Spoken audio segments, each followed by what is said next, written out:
Make a product shine. Quick demo videos you can do alone. When I made my first product demo video, it was quite plain.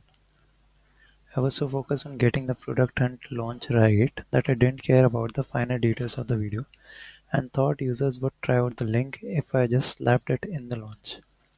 I got a few upvotes, but the launch hardly drove any users to my app. Here's how to make demo videos so you don't make the same mistake I did. Number 1. Decide the features you want to display in the video. The truth is that the majority of your users use your app for just one feature.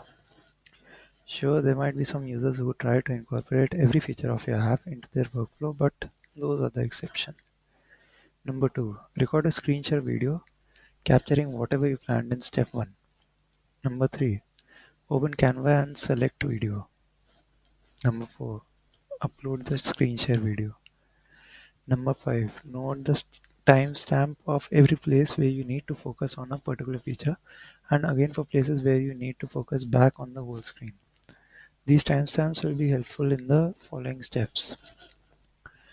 Number 6. Go to the first timestamp noted in step 5, right click and click on split. This will split the section into two equal parts.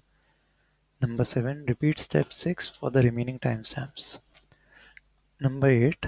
For each section, enlarge the image to focus on a specific part of the screen. Number 9. Add transitions to zoom in and zoom out smoothly. I usually use the match and move transition. Number 10. Add captions using text boxes. Place the text boxes at the bottom of the screen and adjust their duration. I also add a background to the text boxes since it makes the text easier to read. Number 11. Add some audio. People usually like demo videos with up- uplifting music. Number 12. Check the final video and make sure everything is up to the mark.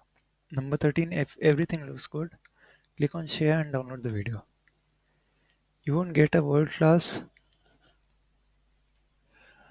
demo, but you'll at least have a video that isn't painful to watch and is somewhat pleasing to the eyes. In another article, I'll share how I make product explainer videos where I talk through the main user flows of the product. What about you? How do you make product demo videos?